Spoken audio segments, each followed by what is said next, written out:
बहुत से किसान अपनी फसलों की प्रोसेसिंग करना चाहते हैं। कई लोग फूड प्रोसेसिंग का बिजनेस शुरू करना चाहते हैं, लेकिन उन्हें पता नहीं होता कि फूड प्रोसेसिंग का वेंचर शुरू करने के लिए किन किन चीजों की जरूरत होती है, क्या क्या कानूनी प्रक्रियाएं होती हैं, किस प्रोडक्ट में कौन कौन से इंग्रेडिएंट की क्या लिमिट है, कैसे पैकेजिंग होनी चाहिए, कैसे लेबलिंग होनी चाहिए, कैसे प्रोडक्ट का स्टैंडर्डाइजेशन होना चाहिए। इस वीडियो में आज भाग्यश्री महात्रे आपको फूड प्रोसेसिंग बिजनेस शुरू करने के लिए जरूरी चीजों के बारे में विस्तार से बताएंगी। नमस्कार दोस्तों, किसान मिलकर क्या कर सकते हैं इसका उदाहरण है celebrating as international private limited के फार्मर्स। गन्ने के जूस की वैल्यू एडिशन करते हुए अलग अलग तरह के प्रोडक्ट लॉन्च किए, लेकिन उनको और बेहतर तरीके से मार्केट में ले जाने के लिए उन्हें जरूरत पड़ी लीगल कंप्लायंसेस की और साथ में पैकेजिंग, लेबलिंग और उसकी स्टैंडर्डाइजेशन की। इसी कड़ी में किसानों का साथ दे रही हैं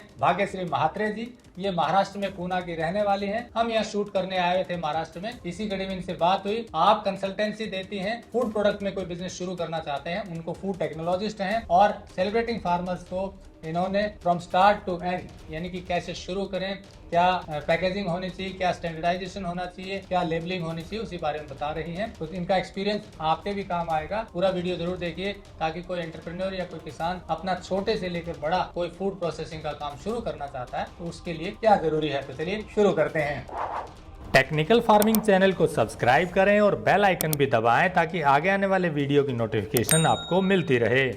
जी भाग्यश्री जी, कोई अपना किसान वैल्यू एडिशन करना चाहता है, प्रोसेसिंग करना चाहता है, प्रोडक्ट बनाना चाहता है, तो स्टार्ट टू एंड क्या चीजों की रिक्वायरमेंट होती है और उसे क्या ध्यान रखना चाहिए? यस, सबसे पहले तो उनको अपना प्रोडक्ट आइडेंटिफिकेशन करना पड़ेगा कि हम क्या प्रोडक्ट बनाना चाहते हैं। तो ऑब्वियस है कि आपके पास आपके खेत में जो बहुत सारा रॉ मटेरियल अवेलेबल है उसी पे प्रोसेस करके आप कुछ वैल्यू एडिशन करेंगे, उसी से आगे चल के आप प्रोडक्ट्स बनाएंगे। फिर भी आपको एक प्रोडक्ट आइडेंटिफिकेशन साथ साथ थोड़ा सा मार्केट रिसर्च होना जरूरी है कि हम क्या प्रोडक्ट करना चाह रहे हैं, उसकी कितनी डिमांड है मार्केट में, वहां पे कोई डिमांड और सप्लाई में गैप है क्या, कंज्यूमर के हम क्या प्रॉब्लम सॉल्व कर सकते हैं हमारी प्रोडक्ट से, उनको इसकी क्या जरूरत है, क्या प्राइस पॉइंट पे हमने ये प्रोडक्ट देना चाहिए, ये सारा आपका थोड़ा रिसर्च होना चाहिए। एक बार आपका अगर रिसर्च होके आपका प्रोडक्ट फिक्स हो गया, फिर उसके बाद to start with a company आपको पहले तो एक कंपनी रजिस्टर करनी चाहिए। जो कंपनी रजिस्ट्रेशन के अलग अलग मोड होते हैं, जैसे प्रोप्राइटरशिप होती है, पार्टनरशिप होती है, एलएलपी होती है, आपका ओपीसी 1% कंपनी होती है या प्राइवेट लिमिटेड कंपनी होती है, या तो फार्मर प्रोड्यूसर कंपनी होती है। इसमें से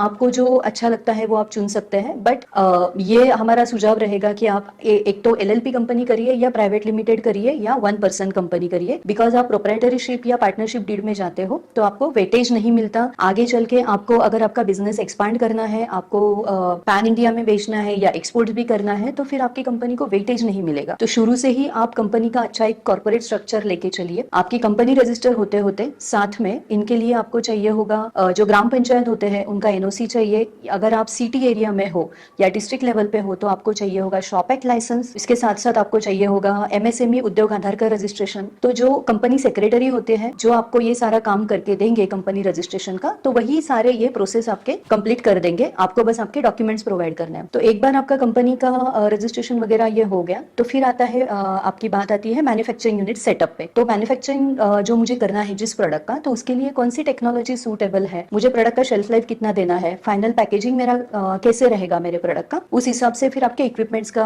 पूरा डिसाइड होगा कि हम किस तरीके का यूनिट सेटअप करेंगे। फिर आपका इक्विपमेंट्स का ऑर्डर जाएगा इक्विपमेंट सप्लायर के पास। साथ में आपको कंस्ट्रक्शन भी करना है आपका जो प्रोसेसिंग प्लांट है। तो ये कंस्ट्रक्शन करते हुए आपको एफएसएसएआई के जो नॉर्म्स है उनको फॉलो करना है पहले ही दिन से, जैसे आप नया कंस्ट्रक्ट कर रहे हो। तो ये साथ साथ ये होते हुए आपको एफएसएसएआई का भी रजिस्ट्रेशन करना है या तो उनका लाइसेंस लेना है। तो एफएसएसएआई क्या है, ये ऑल ओवर इंडिया के लिए फूड प्रोडक्ट्स के लिए एक रूल है या कायदा है, हम कह सकते हैं। FSSAI is like food safety standard act authority of India. India में कोई भी अगर फूड हैंडलिंग कर रहा है या फूड से रिलेटेड कोई बिजनेस कर रहा है तो उनको ये एफएसएसएआई का रजिस्ट्रेशन या तो स्टेट लाइसेंस या सेंट्रल लाइसेंस होना जरूरी है। ये इसके भी कंसल्टेंट्स होते हैं, वो आपको गाइड कर सकते हैं कि किस तरीके का आपका लाइसेंस होना चाहिए आपके एनुअल टर्नओवर पे वो बेस होता है। तो एक बार आपका लाइसेंस हो गया, मैन्युफैक्चरिंग यूनिट सेटअप हो रहा है, कंस्ट्रक्शन चल रहा है, इक्विपमेंट्स का ऑर्डर चला गया है, साथ ही में आपको आपका पैकेजिंग मटेरियल का डिजाइन भी करना है। आपको लोगों से बातें करनी है कि हम ऐसा प्रोडक्ट बना रहे हैं तो हम कहाँ कहाँ बेच सकते हैं, आपके क्या रिक्वायरमेंट्स हो सकते हैं, प्राइसिंग कैसे रहेगा। इसके पहले भी आपको कमर्शियल फॉर्मुलेशन करना चाहिए प्रोडक्ट का कि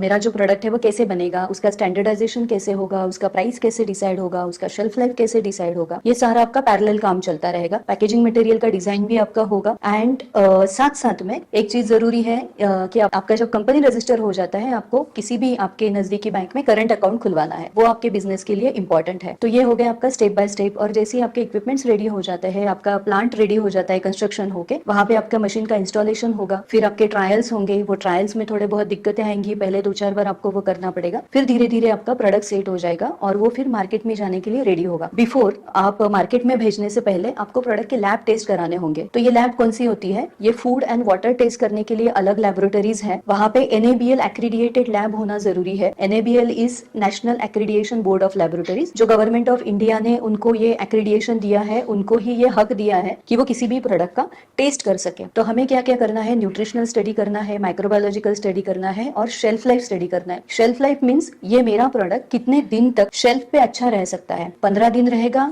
20 दिन रहेगा या 2 महीने रहेगा, 1 साल तक रहेगा। तो ये सारी चीजें आपको लैब से टेस्ट करानी है। लैब के जैसे ही रिपोर्ट आते हैं उसके बाद में आपका प्रोडक्ट लॉन्च करने के लिए मार्केट में रेडी हो जाता है। हर प्रोडक्ट की लैब रिपोर्ट चाहिए उसमें? यस, शुरुआत में हमें हर प्रोडक्ट का लैब टेस्ट कराना पड़ेगा। तो अगर कोई सिर्फ मैन्युफैक्चरिंग करना चाहता है और सेल भी करना चाहता है, तो दोनों में सेम ही प्रक्रिया है या कुछ दोनों के लिए अलग अलग? दोनों के लिए सारी प्रक्रिया सेम है, सिर्फ आपको यहाँ पे मैन्युफैक्चरिंग यूनिट सेटअप नहीं करना है। अगर आप सिर्फ प्रोडक्ट सेल करना चाहते हो तो आपको इस केस में मैन्युफैक्चरर ढूंढना पड़ेगा कि हमें ये प्रोडक्ट बनाने हैं, हम किससे बनवाएंगे। तो वही एक स्टेप अलग है, बाकी ये सारी चीजें आपकी सेम है। तो जिससे मैन्युफैक्चरिंग करवा रहे हैं उसके पास फिर ये सारी चीजें होनी हाँ, चाहिए? उसके पास भी ये सारी चीजें होनी चाहिए और आपके पास भी होनी चाहिए। सेल करता है उसके पास भी? और यस, उसको हम कहते हैं ब्रांड ओनर, क्योंकि आप ये ब्रांड के ओनर हो तो आपके पास भी ये सारे लाइसेंसेस होने चाहिए। ये तो हो गई इसकी कंपलसरी चीजें हो गई।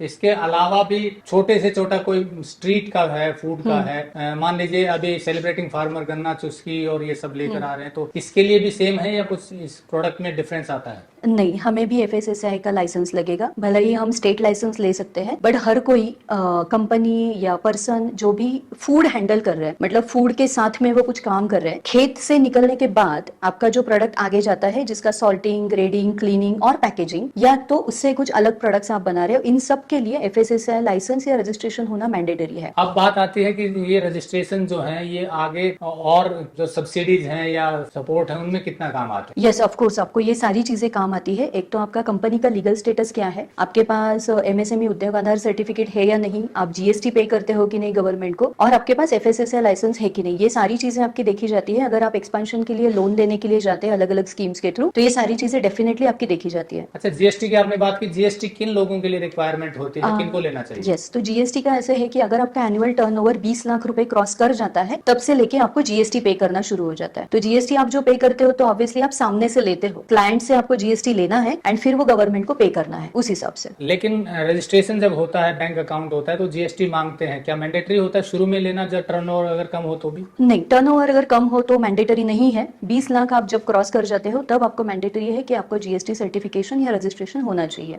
और एक बार GST रजिस्ट्रेशन हो गया तो उसको फाइलिंग जरूरी है? फाइलिंग जरूरी है, आपका हर महीने में फाइलिंग जरूरी है GST का। यस। अच्छा, MSME में आप रजिस्टर होते हो तो क्या फायदा और होता है? MSME में जब आप रजिस्टर होते हो तो आपको एक लीगल एंटिटी है। दूसरी बात, आप अगर किसी लोन के लिए जाते हो, गवर्नमेंट की कोई जो लोन की स्कीम्स है, startup India, stand up India, मुद्रा लोन, तो इन सब में आपको हेल्प होती है। दूसरी बात, आपको गवर्नमेंट से रिलेटेड अगर कोई चीजें हैं या आपको किसी एग्जीबिशन में पार्टिसिपेट करना है, आउट ऑफ इंडिया आपको जाना है, तो इसीलिए आपको गवर्नमेंट से ग्रांट भी मिल सकती है। अप टू 50% आपका जो खर्चा है वो गवर्नमेंट उठाती है इस केस में। और इसके साथ साथ अगर आपने किसी को इनवॉइस दिया हुआ है सामने वाली पार्टी को और 45 डेज तक आपका पैसा नहीं आया है सामने वाली पार्टी से, तो आप हमारा एक मेजर बेनिफिट है कि हम एमएसएमई डिपार्टमेंट में कंप्लेंट कर सकते हैं, वो इनवॉइस उनको भेज सकते हैं और एमएसएमई डिपार्टमेंट जो है वो हमें वो पेमेंट दिलाने में हेल्प करती है। ये सबसे बड़ा मेजर बेनिफिट मुझे आज तक लगता है एमएसएमई उद्योग आधार सर्टिफिकेट का। और इन सब में जो खर्चा कितना आता है, मान लो शॉप एक्ट है, एमएसएमई का रजिस्ट्रेशन है और एफएसएसएआई का रजिस्ट्रेशन है। तो जैसे अगर आप फॉर एग्जांपल एलएलपी कंपनी हम रजिस्टर करते हैं, उसमें 2 पार्टनर्स आपको चाहिए होते हैं, तो अराउंड 15 से 20 हजार का आपका खर्चा है एलएलपी कंपनी रजिस्ट्रेशन कराने का, जिसमें आपका एलएलपी रजिस्ट्रेशन होगा,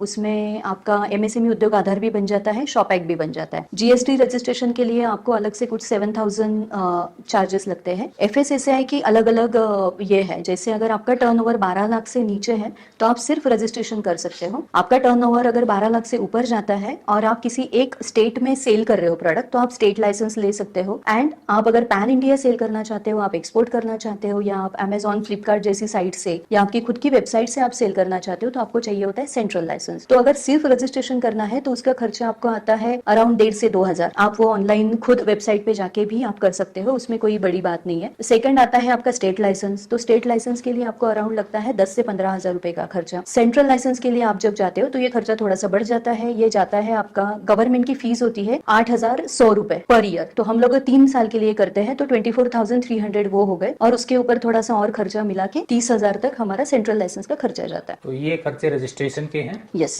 जो आपने बताया। इसके अलावा पैकेजिंग पर भी कोई स्पेसिफिक गाइडलाइन होती है फूड की पैकेजिंग करने के लिए? पैकेजिंग के लिए गाइडलाइंस एज पर गवर्नमेंट नहीं होती है, मतलब वो अलग तरीके से वो लेबलिंग के लिए है। बट पैकेजिंग जो इंपॉर्टेंट होता है वो हमारे प्रोडक्ट के लिए इंपॉर्टेंट होता है कि हम जो प्रोडक्ट कर रहे हैं उसको ज्यादा से ज्यादा अच्छी शेल्फ लाइफ देने के लिए हमें किस तरीके का पैकेजिंग करना चाहिए। वो मतलब जैसे हम कंसल्टेंट है, हम सजेस्ट करते हैं कि आपका ये प्रोडक्ट है तो ये किस चीज में जाना चाहिए जिससे क्रॉस कंटामिनेशन ना हो, आपका प्रोडक्ट सेफ रहे ज्यादा से ज्यादा देर तक। वो हम लोग मतलब as a food technologist we can guide कि क्या पैकेजिंग होना चाहिए। और लेबलिंग के ऊपर कोई गाइडलाइंस? यस, लेबलिंग के ऊपर डेफिनेटली एफएसएसआई के गाइडलाइंस हैं।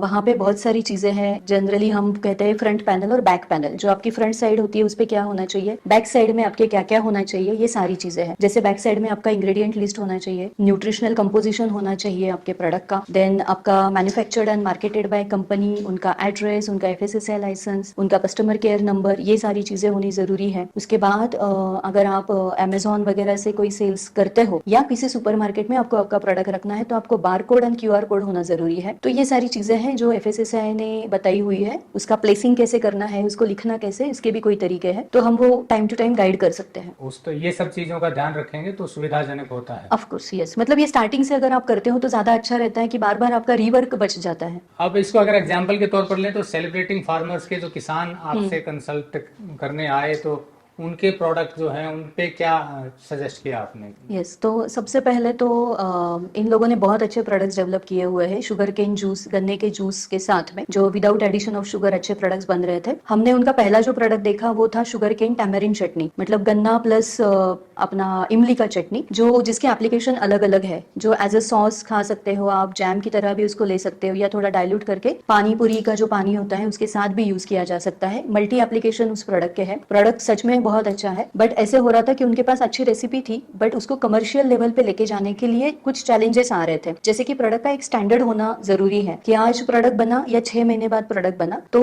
उसका जो पूरा प्रोसेस है या प्रोडक्ट की जो कंसिस्टेंसी है, कलर है, फ्लेवर है, टेस्ट है, ये सब एक जैसा होना चाहिए। उसे हम कहते हैं कि प्रोडक्ट स्टैंडर्डाइजेशन। तो उनका वो चैलेंज वो लोग फेस कर रहे थे और उनके साथ में हम जुड़े और वो चैलेंज को हमने काफी तौर पे सॉल्व कर लिया है। अभी नेक्स्ट स्टेप हमारा है कि फार्मर्स को जगह जगह पे जाके हम उसका ट्रेनिंग देने वाले हैं कि इसको कैसे मैन्युफैक्चर किया जाए, कैसे फील किया जाए, एंड फिर आगे की चीजें कमर्शियलाइजेशन को लेके। तो कोई प्रोडक्ट अब मैन्युफैक्चर कर रहा है या करना चाह रहा है, ये सारी गाइडलाइन पूरी करने के बाद फॉर्मेलिटीज, तो प्रोडक्ट के डेवलपमेंट में उसको एडिटिव, प्रिजर्वेटिव कितना है, वो सभी गाइडलाइन एफएसएसआई के तहत होती है? हाँ, एफएसएसआई ने सारे गाइडलाइंस दिए हुए हैं कि कौन सी चीजें हैं जो प्रिजर्वेटिव्स या एडिटिव्स या इमल्सिफायर्स के तौर पे यूज की जा सकती है। उसके अलावा आप कोई भी चीज यूज नहीं कर सकते हो। अगर आप वो यूज कर रहे हो तो उसके कोई लिमिटेशंस डिसाइडेड है कि इसके ऊपर किसी भी प्रोडक्ट में ये जाना नहीं चाहिए। उसकी एक पूरी लिस्ट अवेलेबल है एफएसएसआई के वेबसाइट पे, तो कोई भी जाके उसको टेस्ट चेक कर सकता है। और मैं रिकमेंड करूंगी कि जिनको जिनको अभी फूड बिजनेस में जाना है तो वो एक बार जाए MOFPI, that is ministry of food processing India,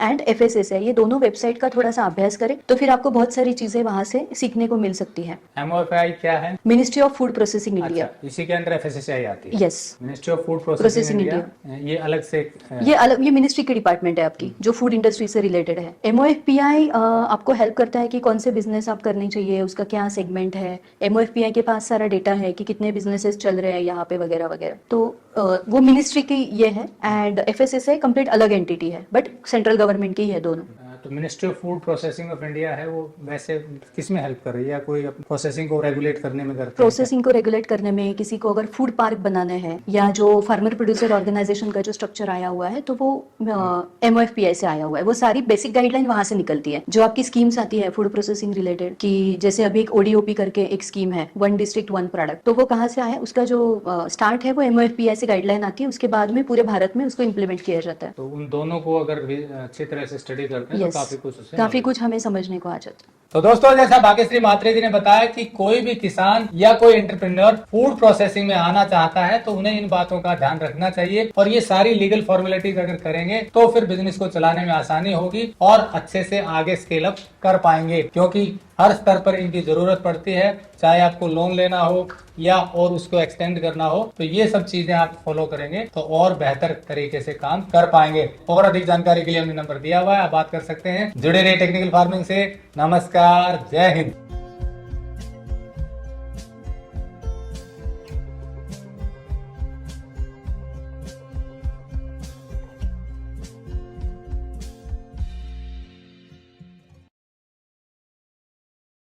अगर आपको यह वीडियो पसंद आया है तो ज्यादा से ज्यादा लाइक और शेयर जरूर करें। साथ ही चैनल को सब्सक्राइब करना ना भूलें।